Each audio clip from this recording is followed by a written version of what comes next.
a Mother's Day message today, I am not going to draw from the list of the most virtuous women in the Bible. That's tempting to do. To draw from the list of the most virtuous women in the Bible. Or to draw someone from the list of the most virtuous, godly, outstanding mothers in the Bible. I'm sure all throughout churches today we're hearing sermons on Mary, we're hearing sermons on Hannah and Elizabeth, and many, many outstanding mothers, virtuous women, godly women in the Bible. And I was tempted to do that too, to find one of the most virtuous moms, virtuous women in the Bible. But that's not what we're going to do today. As a matter of fact, the woman that I'd like us to look at today as a message for Mother's Day, she's one that wouldn't make the most virtuous woman list. She wouldn't make the most outstanding mom list. As a matter of fact, I wonder if she even knew how to be a mom. I think she was scared. I think she was confused as to what it means to be a mom. And yet, I've chosen the story of Hagar. The story of Hagar. And that's found in Genesis chapter 16, 1 through 16. And Hagar, actually, as you look at Hagar in the Bible, in the New Testament, Hagar is seen kind of in a negative light. And I don't think that's fair to her, but she is an allegory of the Old Covenant. And God, by the Holy Spirit, inspired Galatians 4, and the story of Hagar is an analogy of the Old Covenant versus the New Covenant. She's also used as an analogy or even an example of what we call the flesh. Doing something in your own effort, not depending on God, not trusting on God. These are the kinds of ideas that come to mind when we as Christians talk about Hagar. But I want to lay all of that aside for a few moments this morning and ask you to do one thing with me, and that is try and get inside her heart. She wasn't just an allegory. She was a real person. And as a real person, she had real feelings, and she experienced real pain and real confusion. And I think maybe, if we were to be honest about it, in terms of the present day generation, Hagar maybe is most like the majority of young moms today. Almost on her own, confused, hurting. You know, when the angel of the Lord sees her, he says, "Where have you come from? Where are you going?" I mean, how many of our young people today have trouble with that? Where did I come from? Where am I going? And Hagar, to me, is a great example of the incredible compassion of God. She is more than an allegory. She is flesh and blood. She is a person just like you. She has emotions. She has feelings. What did she feel? What was life like for her as an individual? As a real person, not just a story in the Bible. That's how I want us to see Hagar today. Well, you see on your outline B there, she was an abused slave. When you think of Hagar, she was an abused slave. We don't know too much about her history, but we know she was an Egyptian, and we know that she was a maid servant of Pharaoh. At some point in her young life, she was taken away from her family and given to Pharaoh. We know from the scripture that Pharaoh had men, and they were assigned to search out beautiful young women and to simply take them for Pharaoh's pleasure. Remember the story of Abraham, and Abraham's wife Sarai was very, very beautiful. And when they had to go down to Egypt, or they went down to Egypt, maybe they didn't have to, but he chose to go down there. And they were down there in Egypt, and he realized that this was going on, and he said to Sarai, "Now you tell people you're my sister."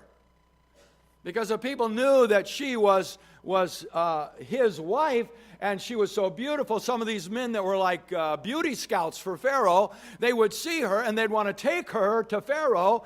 And a lot of times what they'd do if the woman was married, they'd just kill the husband. She's single now. They'd kill the husband and take her to Pharaoh. And so he said, "You tell people that you're my sister."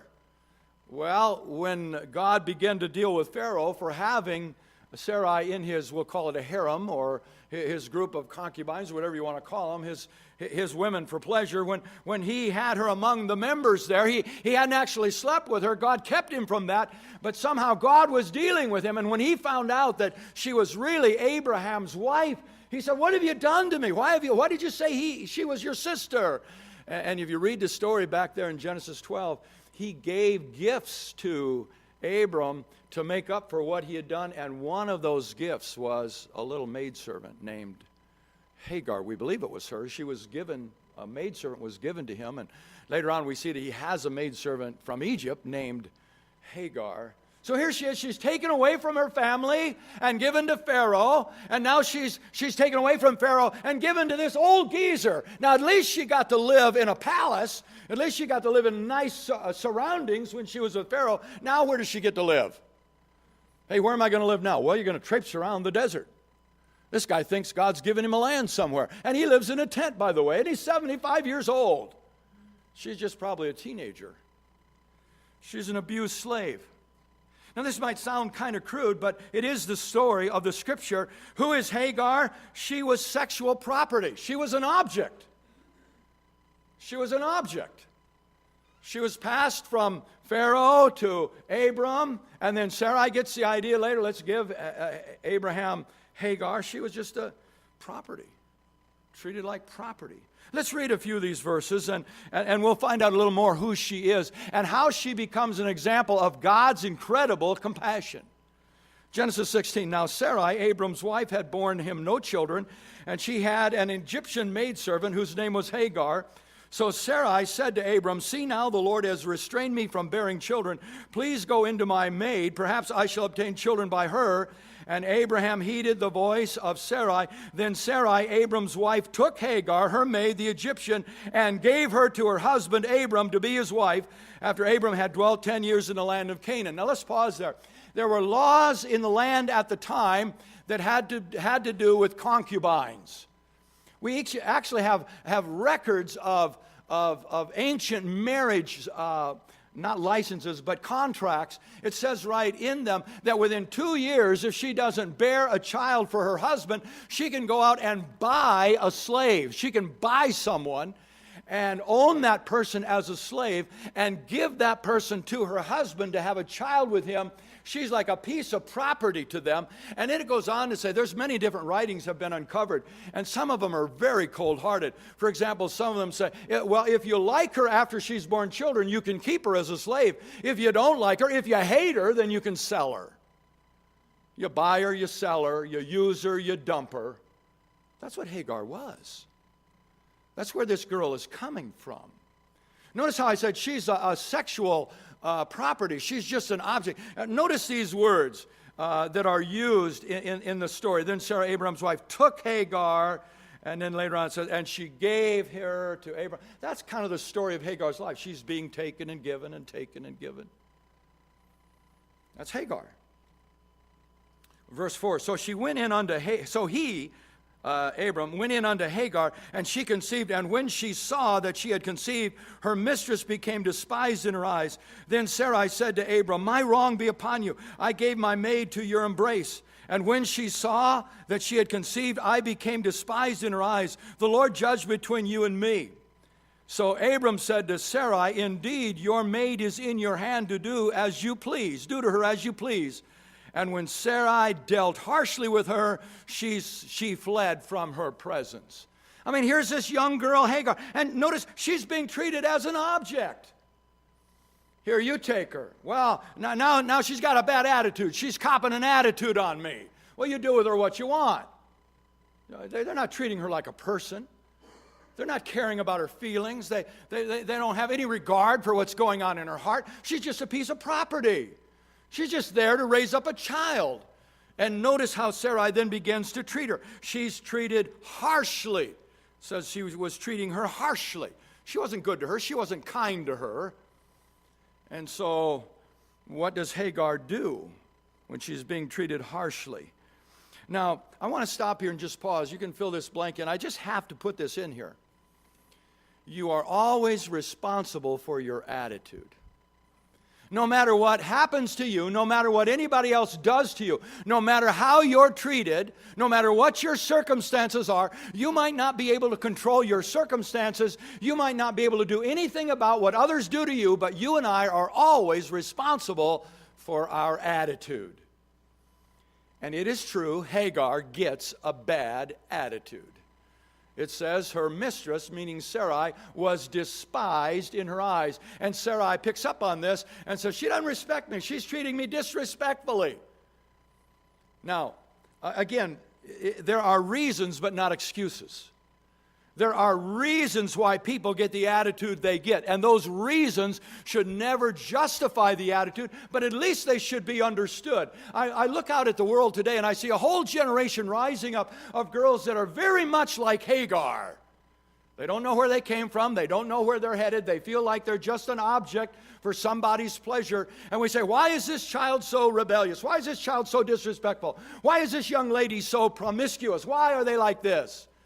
Maybe it's because they feel like Hagar.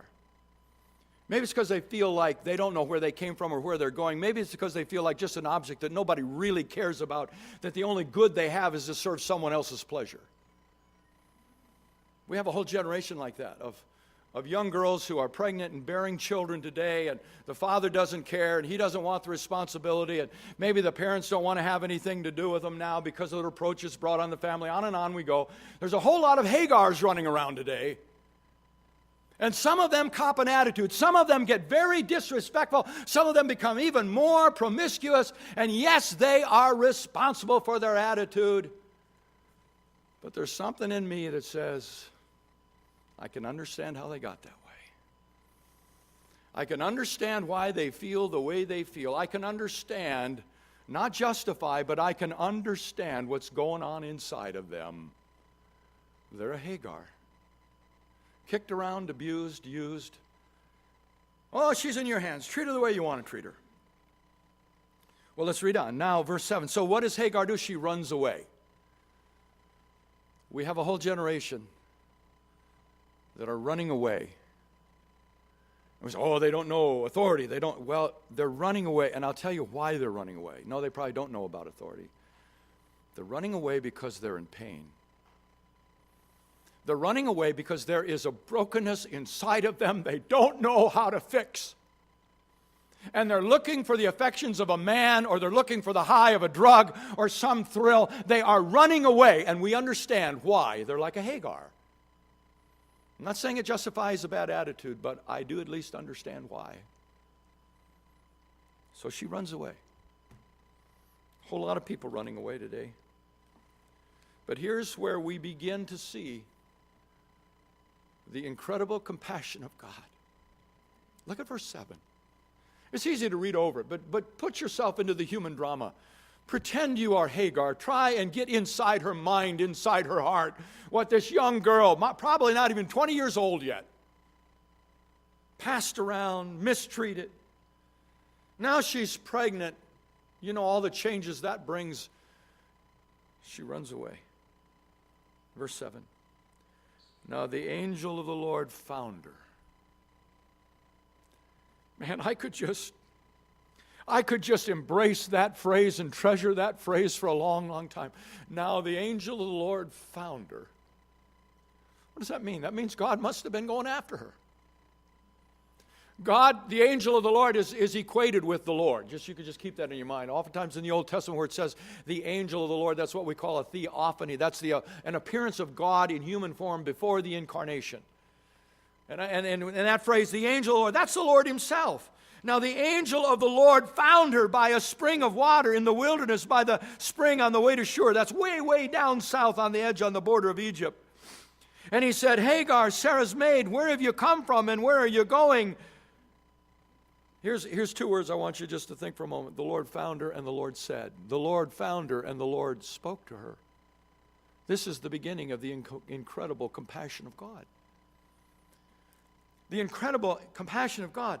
The Lord initiates into her life. You can fill that blank in. The Lord initiates.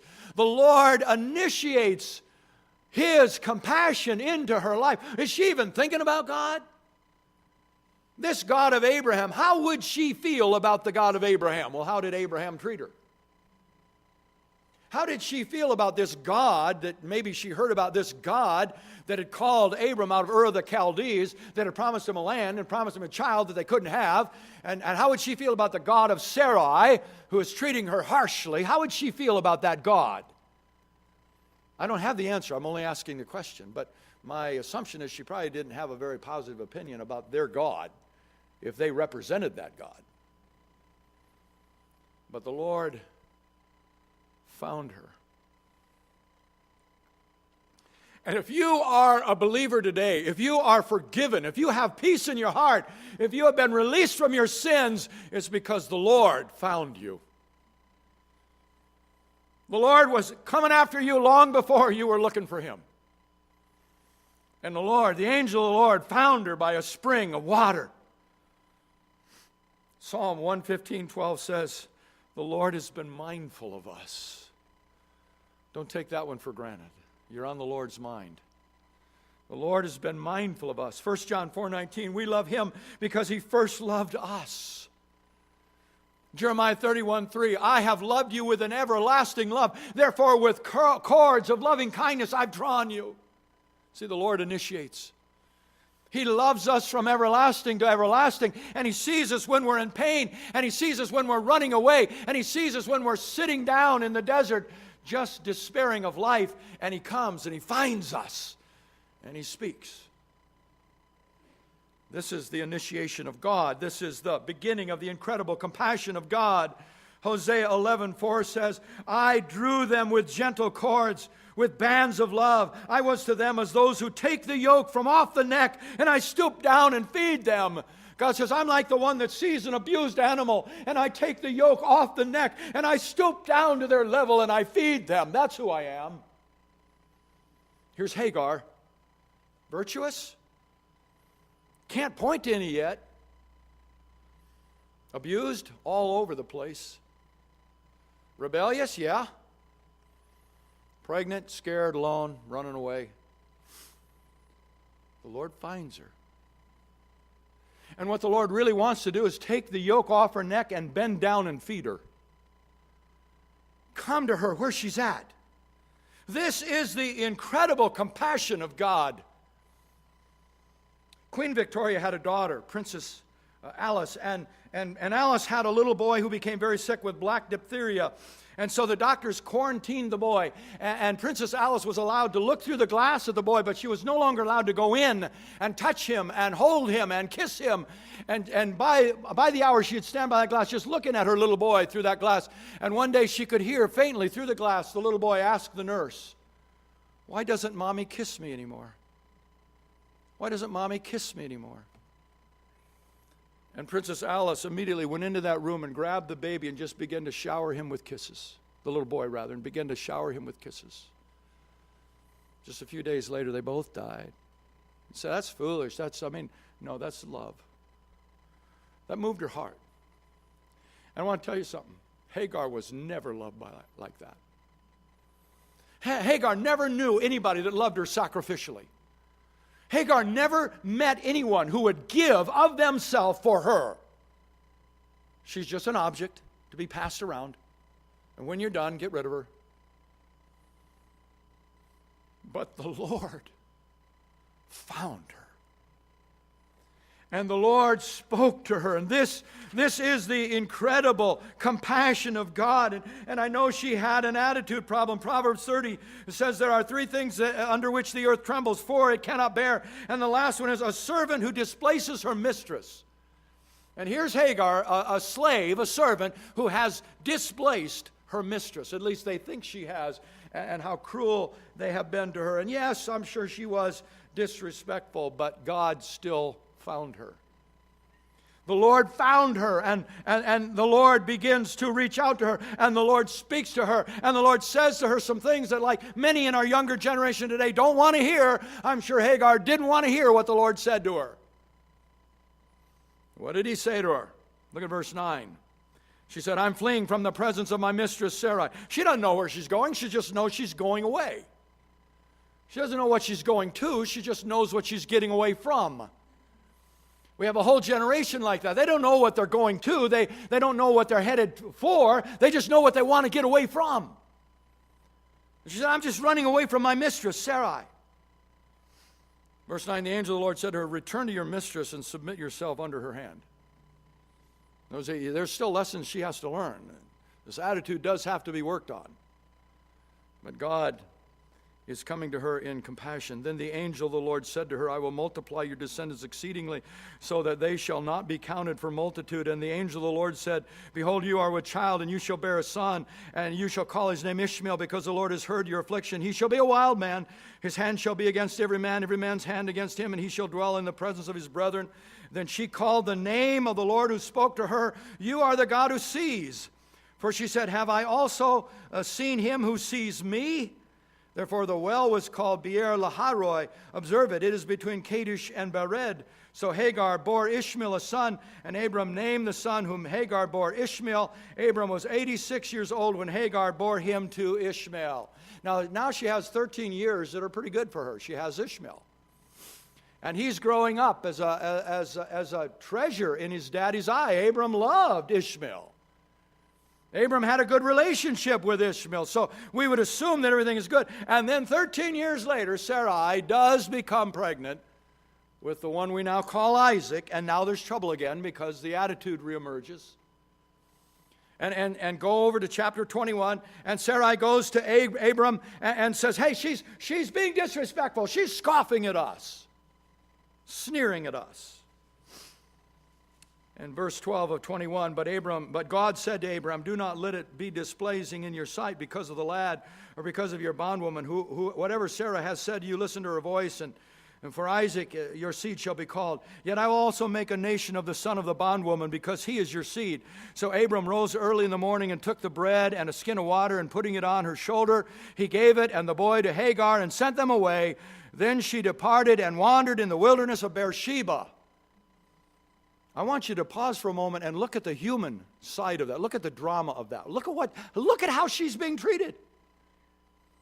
He gives her a skin of water, like a big bag of water, puts it on her shoulder, and says goodbye. And she's wandering in the wilderness. Can you blame her for having a bad attitude? I mean, again, we can't justify it, but wow. Look at the human side of it. Look at what's happening to her as a person. Now, I know that God is going to look over her and watch over her, but does she know that? I know that God had spoke to Abraham and said, yes, I'm going to do something with that lad, and go ahead and send her away. But did she know that God had said that to Abraham? Was she still remembering what God had said to her 13 years ago? But look at the human drama. She's given this big thing of water, put it on her shoulder, and goodbye. This is Hagar. Verse 15. Of 21, and the water in the skin was used up, and she placed the boy under one of the shrubs. Then she went and sat down across from him at a distance of about a bow shot, for she said to herself, let me not see the death of the boy. So she sat opposite him and lifted her voice and wept. And God heard the voice of the lad. And the angel of God called to Hagar out of heaven and said to her, what ails you, Hagar? Fear not, for God has heard the voice of the lad where he is. Arise, lift up the lad, and hold him with your hand, for I will make him a great nation. Then God opened her eyes, and she saw a well of water, and she went and filled the skin with the water, and God gave the lad a drink. So God was with the lad, and he grew and dwelt in the wilderness and became an archer. That's the story of Hagar. But to me, that is an example of the incredible compassion of God. Every time we see Hagar, we see a girl, a young lady now, that seems to us to be abused. Send her away. Give her some water and put her out there in the wilderness. Would you do that to your daughter? Would you give her a jug of water and send her out into the wilderness with a 13-year-old? Now, I know God said I'm going to be with the lad, so I don't want to not factor that in. But I want to show you the compassion of God in Hagar's life, and we're going to close this service tonight with a prayer time for all the moms that God's compassion can move in your life too. I want you to remember 3 simple phrases, and just because they're simple, do not think they are not profound or deep. I think each one of these simple statements, oftentimes the things that are the most profound are those that are the simplest. And when I think of the incredible compassion of God, I think of these 3 simple statements that we see from the story of Hagar that reveal to us something about God and his incredible compassion. Number one is found in verse 11 of chapter 16. Go back to chapter 16 now in verse 11. And she's run away. Remember, this is a part of her life where she's run away, and the Lord finds her, and the Lord speaks to her. And verse 11, and the angel of the Lord said to her, behold, you are with child, and you shall bear a son. You shall call his name Ishmael, because the Lord has heard your affliction. I want you to write this in. God hears. That's one simple word. God hears. Well, what is compassion? Compassion is God hears. The name Ishmael means God hears, or it could be in past tense, God has heard. But literally in the Hebrew, when God is talking to her, he says to her, I have heard your misery. Another translation would be, I have become attentive to your humiliation. Entirely different wording, but you can get it from the same words. I have become attentive to your humiliation. Here he sees Hagar has been humiliated. And he says, I've heard your affliction, or I have become attentive to your humiliation. So I want you to name this child that you're going to bear. I want you to name him Ishmael, which means God hears or God has heard. Now, all throughout the Psalms, it's easy to read over these and miss the impact of them. But all throughout the Psalms, we hear about God hearing. Psalm 3:4, I cried and he heard me out of his holy hill. Psalm 4:1-3, have mercy and hear my prayer. He will answer when I call. The Lord has heard and will answer. Psalm 6:8-9. Psalm 10:17, the Lord knows the hopes of the helpless. Surely you hear and you help. Another translation, the Lord knows the desires of the afflicted, and he hears and he helps. What does it mean when we say God hears? Think about that. God of creation, God who has no beginning, no end, God who keeps everything, the earth spinning, and season after season, the almighty creator, God, the eternal God, he hears you. God hears. When you cry, God hears. When you think, God hears. When you sigh, God hears. He hears your words. He hears your heart. He said, I have become attentive to your humiliation, Hagar. I understand what's going on in your life. And I hear those words that come out of your mouth. And I hear those feelings that you can't even put into words. I hear. The Lord hears. In the time of trouble, the Lord will hear my cry. Psalm 20:1. Psalm 34:4-6. I sought the Lord, and he heard me, and he delivered me from all my fears. Those who look to him are radiant. Their faces are not covered with shame. This poor man cried, and the Lord heard and delivered him out of all his troubles. The Lord hears. I took my trouble to the Lord and cried out to him, and he heard. Psalm 120:1. I took my trouble to the Lord, and I cried out to him, and he heard. What is the inference? He did something. What are you doing with your trouble today? See, in the beginning of the story of Hagar, Hagar took her trouble and turned it into a bad attitude. And you can do that. You can take your trouble and turn it into a bad attitude, and it'll do nothing but make you worse. Or you can take your trouble and take it to the Lord and cry out to God, and he will hear. The incredible compassion of God is that he hears. I think Lorraine, when my grandkids are over, I think Lorraine walks behind me wherever I go and says to the grandkids, say it again, he didn't hear you.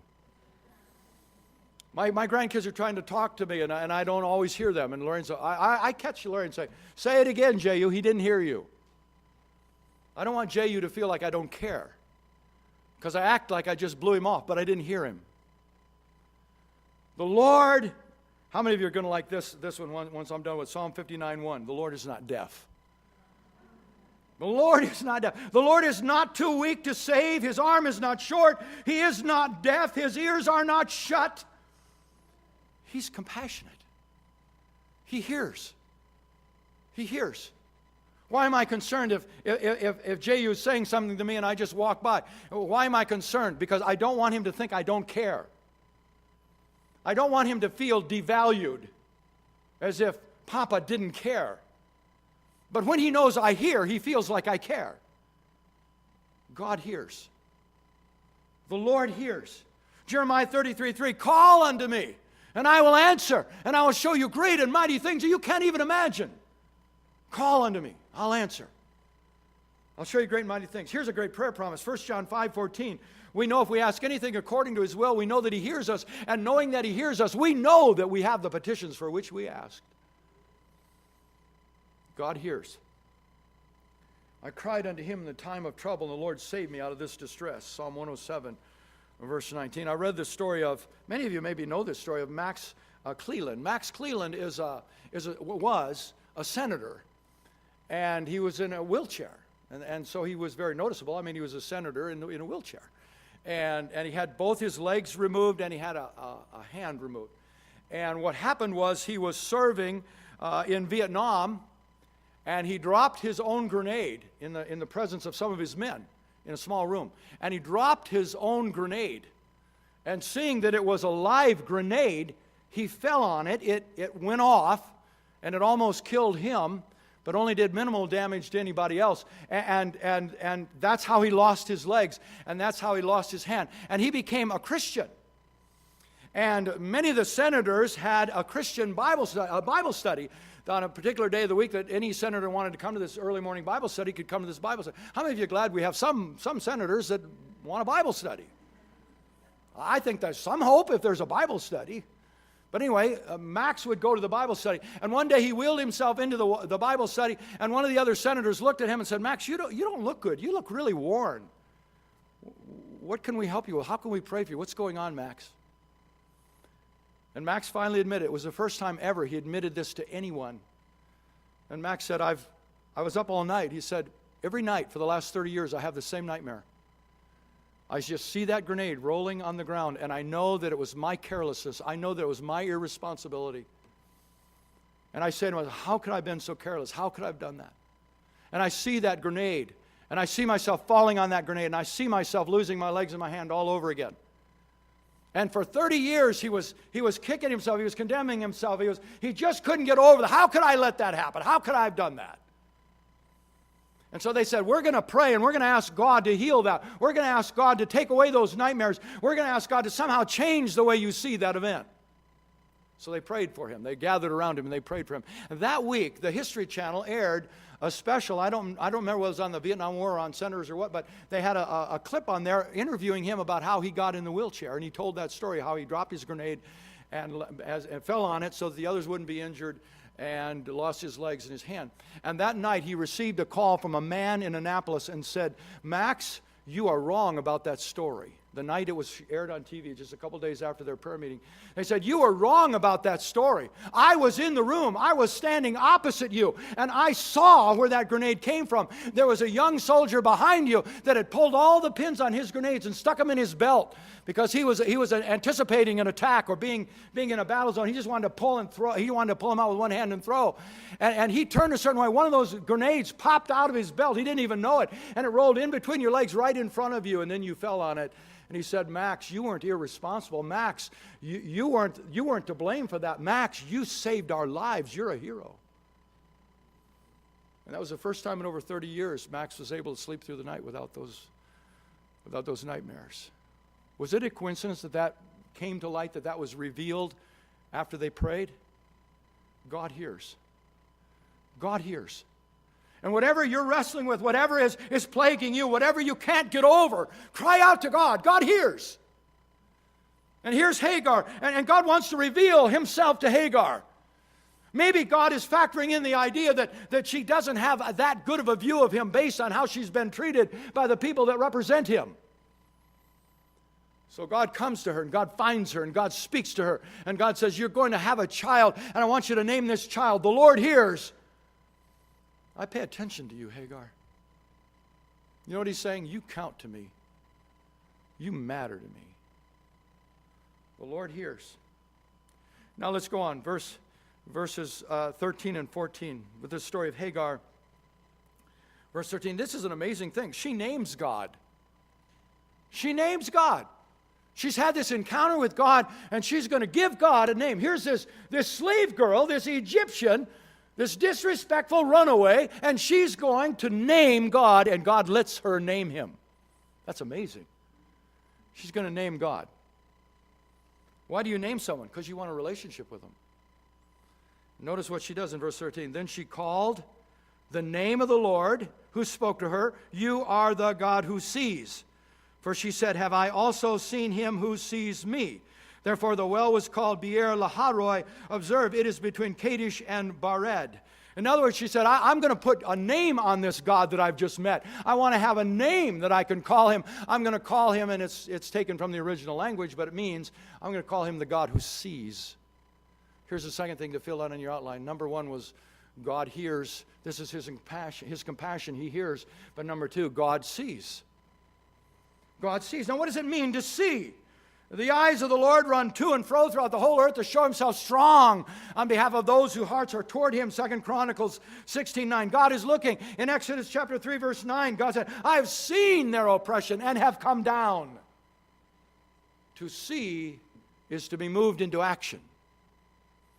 I'm gonna give you an example that is kind of embarrassing to me, but I have an idea that you're like this too. Here's how I react when I see a homeless person begging. I do this.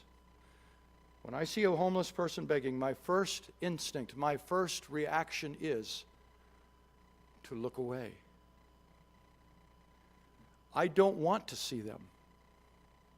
And I don't want them to see me seeing them. Why? Because there's just something psychological within me, maybe it is within you too, that if they see me seeing them, I have this sense that I should give. And most of the time I don't want to give. So I don't see. Does that make sense to you? Have you felt that way? Have you seen someone is a beggar or something and you don't want to look at them? Now, I'm not trying to make a comment on what's best for the homeless and what we should do to truly help the homeless. That's another subject. But is that instinct in me that I don't want them to see me seeing them, because if they see me seeing them, I should probably give them something. Because to truly see someone is to be motivated to do something.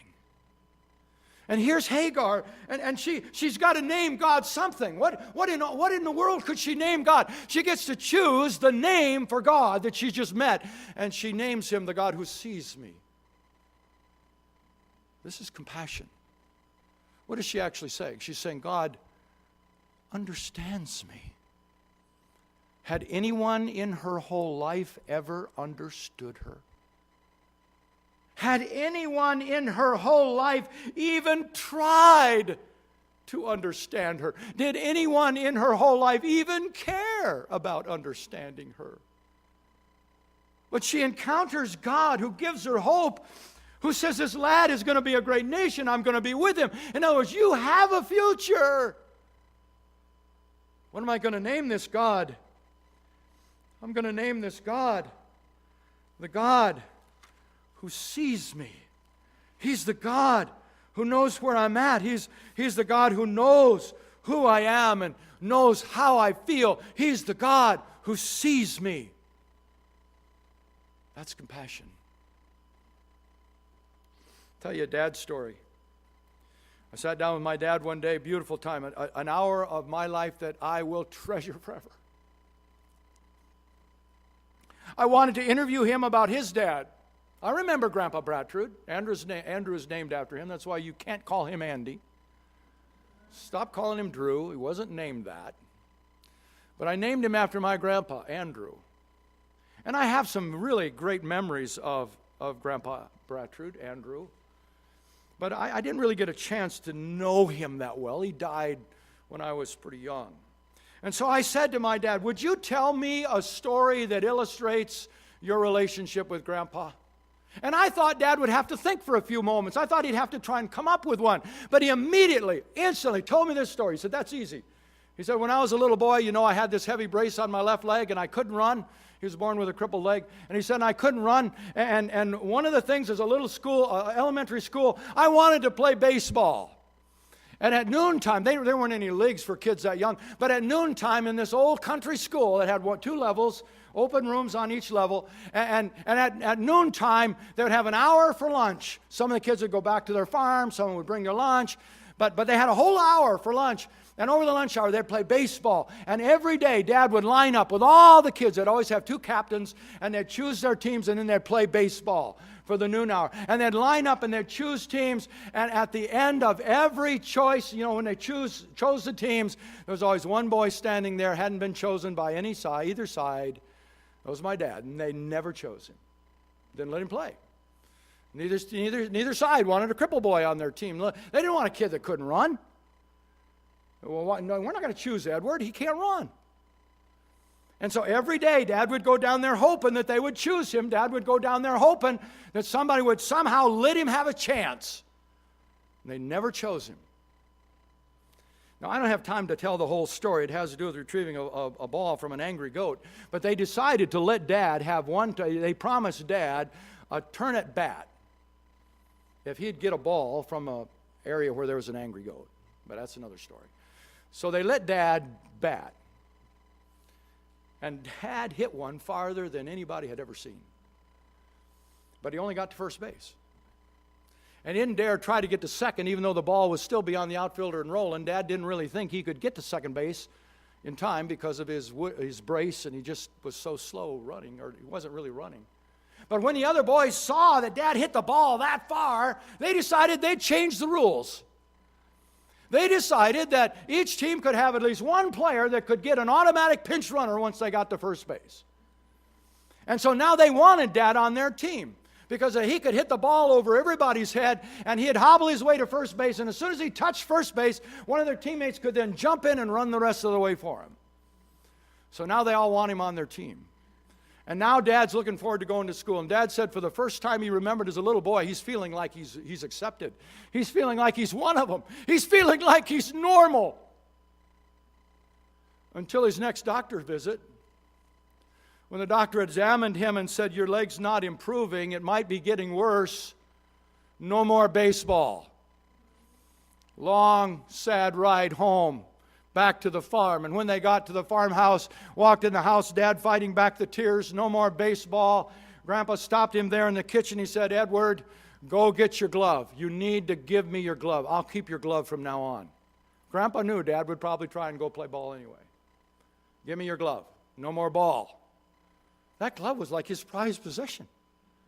So Dad gave him his glove. No more ball.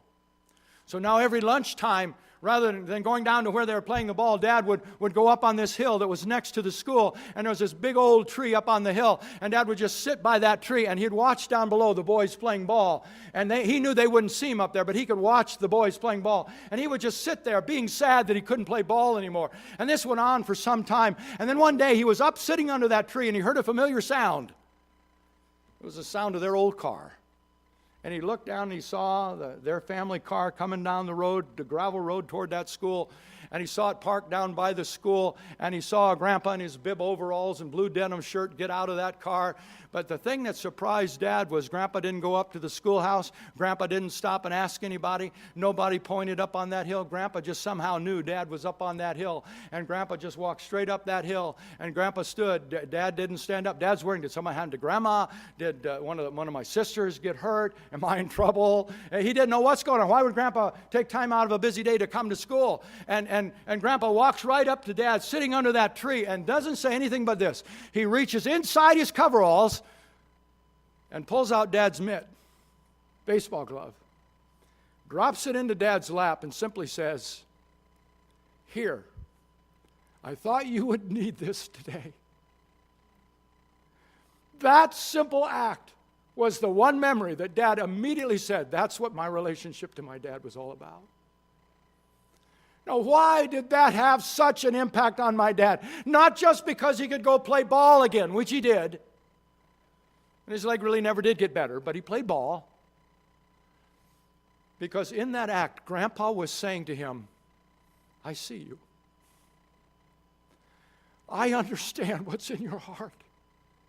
I feel what you're feeling. I understand what's in your heart. Go play ball." In that simple act, Grandpa was saying to my dad, I see you. I understand. I know what's in your heart, and it's important to me too. And that's how God looks at Hagar. Somehow in that exchange with Hagar, when the Lord found her under that tree, and the Lord, or when the Lord found her there, and the Lord started speaking to her, and the Lord gave her the name of her child, she knew that God understood her heart. That's compassion. So what does she name him? I'm going to name him the Lord who sees me. That's compassion. And today the Lord sees you. Maybe you feel like no one else sees you, but the Lord sees you. Why do little kids get in trouble all the time? Why do they do that? Is it always ADD, or how many letters there are? Dysfunction, ADD. What is that? Oh, never mind what it is. They'll just give you drugs anyway. What are you, I don't know, there's attention deficit. Why do kids get in trouble all the time? Why do they get in trouble all the time? You know why most of them get in trouble all the time? They want to be seen. Even negative attention is better than no attention. Hagar says, this God that just spoke to me, he understands me. He's the God who sees me. So that's his name, the God who sees me. Now the story goes on. In 13 years, but 13 years later, she's thrown out. We read that, how he drives her out. Just says, go.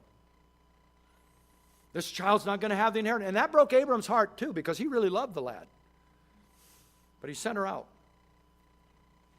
Now let's pick up the story again. Now you got one more blank to fill in, or a few more, but it all centers on this. Verse 17 of 21 now. And God heard the voice of the lad. See, she goes, the water, she's out of water, and she sits down across from him. She puts him under a bush. She goes about the same distance you could shoot a bow, an arrow out of a bow. So she's a little distance away because she doesn't want to see him die. Has she forgotten what God said to her? Maybe. She doesn't want to see him die. She feels like she's dying too. She puts him under a bush. She goes a bow shot away. She's sitting there. But the Lord heard the voice of the lad, verse 17. Then the angel of God called to Hagar out of heaven and said to her, what ails you, Hagar? Fear not, for God has heard the voice of the lad where he is. Wow, think of that. That's prophetic. God heard the voice of the lad where he is. God knew where he was, not just under the bush, but where he was in his heart. God heard the voice of the lad where he is. Arise, lift up the lad and hold him in your hand, for I will make him a great nation. Then God opened her eyes, and she saw a well of water, and she went and filled the skin. Last phrase. God hears, God sees, God opens. Was there a well there before? I don't know. I'm going to believe there wasn't. Maybe there was. But God opened her eyes. The Lord opens, and it says Hagar wept. In verse 16 and 21, she wept and she cried out. What did she say? Did she, oh God? Well, I don't know what she said. She cried out and she wept. Psalm 84 says, blessed are those who go through the valley of Baca. And the word Baca, it means weep. It's the same word that she is used of her. She wept. She Baca. And it says in Psalm 84, blessed are those who go through the valley of Baca, for God will turn it into pools of water. Blessed are those who go through this dry, barren space. God will open a well. And I want to share three things that God will open. One can kind of attach to the last, but number one, God opens eyes. God opens eyes. God can cause people to see things they don't normally see. Some of you are praying for your loved one. Some of you are praying for a child, and in your mind you're thinking, that's not the way I raised her. That's not the way I raised him. Why can't they see that? Well, they don't see it. But God can open eyes. There are some things that only God can open. There are some eyes that only God can open. Remember, and there's many examples of this in Scripture where the Lord literally opens eyes and the Lord hears the weeping of His children and those that He has compassion toward. The Lord opens eyes. He opened the eyes of Elisha's servant. Remember in 2 Kings 6, He opened the eyes of the young boy to see things he hadn't seen. He opened the eyes of the disciples on the road to Emmaus. There Jesus was right with them, and they didn't recognize Him. And then He opened their eyes. Listen to me now. Your child that you're so burdened for, God's with him. God's with her. But we need to pray God will open their eyes, that they will see the Lord with them, that they will see the God who sees them. A part of that great apostolic commission of Acts 26:18, to open the eyes and turn them from darkness to light, from the power of Satan to God. If our gospel is hidden, 2 Corinthians 4 says, it is hidden from those whom the God of this world has blinded. People don't get saved because their eyes aren't opened. But the Lord can open eyes. The Lord opened Hagar's eyes and she saw well. The Lord can open the eyes of the one you're praying for, and the Lord can unveil Himself to them in a way that can be life-changing and eternity-altering. See, that's what we're after. We're not just after life-changing, we're also after eternity-altering. We want them to have a different eternity because their eyes have been opened. The Lord hears, the Lord sees, and the Lord opens. What else does He open? He opens hearts. Acts 16 about Lydia, whose heart the Lord opened. Maybe right now your child, your grandchild, their heart is so hard. Do you think Hagar's heart at some point in this whole story was ever hard? I bet it was. The way she'd been treated, I bet her heart was hard, but the Lord opened. The Lord hears, the Lord sees, the Lord opens. Even the hardest of hearts, God can open. So don't give up praying. Don't give up believing. Here's an interesting thing. What did God say? I heard the voice of the lad. It was Ishmael who was crying out to God now. God said, I heard him. And when God heard him, He opened her eyes. Kind of a reversal now, isn't it? God's hearing the child and opening the eyes of the mother. But God will hear your cry and open their eyes. God can hear your cry and open their heart. God opens eyes and God opens hearts. And there are some hearts that only God can open. A couple of weeks ago, we went to the FCA conference and heard Jim Cymbala's son-in-law speak. And what a wonderful job both Pastor Cymbala and his son-in-law did ministering to us. If you've ever read Jim Cymbala's book, Fresh Wind, Fresh Fire, he tells his story in the book about his own daughter, Chrissy, and how he was a pastor of this growing and thriving church in Brooklyn. And by the way, they have a prayer meeting. 2,000 people a week come out to this prayer meeting. They line up for hours around the building waiting for the doors to be unlocked because they're afraid they won't get a seat if they don't get their hours early. Isn't that incredible? And here he's leading this church, and yet his own daughter, when she became 18 years old, she left. She went back to the world. She just took off. And it broke his heart. And Pastor Cymbala shares how he would have to put his face on, so to speak. He'd have to stand before the congregation to give them hope and them strength when his own heart was breaking. He'd have to pray for others, for their daughters and sons to be saved when he didn't even know where his daughter was. It broke his heart. His wife also was very burdened and distressed. And during the same time when Chrissy was out in the world and just run away, his wife had problems. She needed a hysterectomy, and so she went through that surgery, and her emotions were just giving her a hard time. And finally one day she even came to Pastor Cymbala and said, I got to leave because I'm hearing the voice. The devil's been speaking to me and saying, you and your husband can win the world for Christ, but I'm going to get your children. I've already got the first one. I'll get the others too. She said, I can't live here anymore. I'm out of here. Well, she didn't leave. That was just her emotions. That's what she was going through. Pastor Cymbala tells how one Tuesday night in that prayer meeting, as they were leading the prayer meeting, and he again had just been so burdened for his daughter. He'd tried other people trying to reach her. He'd tried other things, and nothing seemed to turn her. Nothing seemed to get her back. And it was one of those periods of time where he didn't even know where she was now. And he goes into the prayer meeting, and he's so heavy of heart for his daughter and trying to lead this prayer meeting. And during the prayer meeting, one of the ushers gave him a handwritten note, and it was signed by a lady that he knew, and she was a genuine spiritual person. You know, sometimes you get notes and it's just a nut. But this lady was a genuine spiritual person. And all the note said was, I believe the Lord is saying, stop everything and have everyone pray for Chrissy. He didn't want to do it. I mean, I don't want all the focus coming to me. I don't want all that. So he handed it to his assistant pastor. He said, you do this.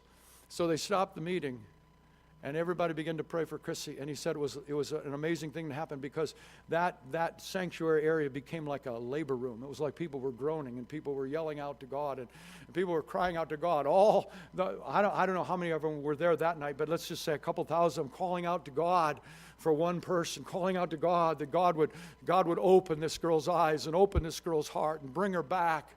This was on a Tuesday night. And Thursday morning, when Jim Cymbala was shaving, his wife came running into the bathroom and said, she's here. Chrissy's come home this morning. She wants to see you. And so he comes down the step, and Chrissy falls on the floor in front of her dad and just begins to weep and say, forgive me, Dad. Forgive me, Mom. I'm asking God to forgive me. Forgive my sin. I've sinned against you, and I've sinned against God. Forgive me. And he began to take her in his arms. And then she says to him, who prayed for me last Tuesday? What?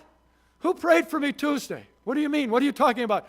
She said, Tuesday night, I was awakened in the night, and I know it was God waking me up. And she said, I saw myself in an abyss. I saw myself in a dark hole, a bottomless pit, and I was falling and falling and falling. And then God got a hold of me, and God put his arms around me, and God said, I still love you. And that's why I've come home, Daddy. I've asked God to forgive me, and I'm asking you to forgive me. You see, God opened her eyes, and God opened her heart. And only God can do that. Only God's compassion can do that. And the compassionate God that revealed himself to Hagar is the God who hears, and he's the God who sees, and he's the God who opens. And there's many of us here today, you're burdened for somebody that you can't get through to them. You've tried. As a matter of fact, anything more you say to them only turns them away more. But today we can call on the God who hears. We can call on the God who sees. We can call on the God who opens. And he also opened a well. And I believe when you're going through one of these times of burden, one of these times where you're being overwhelmed, one of these times where your heart is breaking for your loved one, God can show you a well that you can drink from that'll help you to get through. God will open a well of rivers of living water from deep, springing from deep within your own soul if you're a believer, and it'll flow out of you like a river. There is a river that brings life to the city of God. God will open that up to you. So here's what I'd like us to do. I'd like Connie to come, and we're going to begin to sing a closing song. But moms, I want to give you something. This church, not just me, but I want to give you something. You know, and every year say, well, should we give the moms a flower? Or should we give them a little trinket? And I say, wait, you know, it costs a lot of money to give these flowers that they end up just leaving on the seat anyway. And then they go home, and then their kids give them a whole bouquet. And what's my little flower compared to a bouquet? So we save the money, ladies, and I hope you appreciate that we save money. But I thought we can give you something. We can give you something. We can join with you in prayer, believing for the ones you love, that God would open their eyes, that God would open their heart, that God would do only what he can do.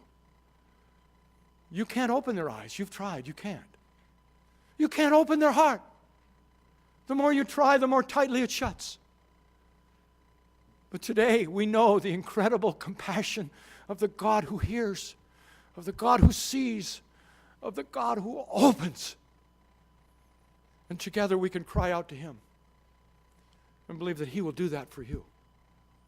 So let us all stand together, and I'm going to ask it as Connie leads us in this closing song. If you're a mom here today, first of all, if you don't know Jesus, no matter who you are, mom, kid, woman, man, if you don't know Jesus, call out to him.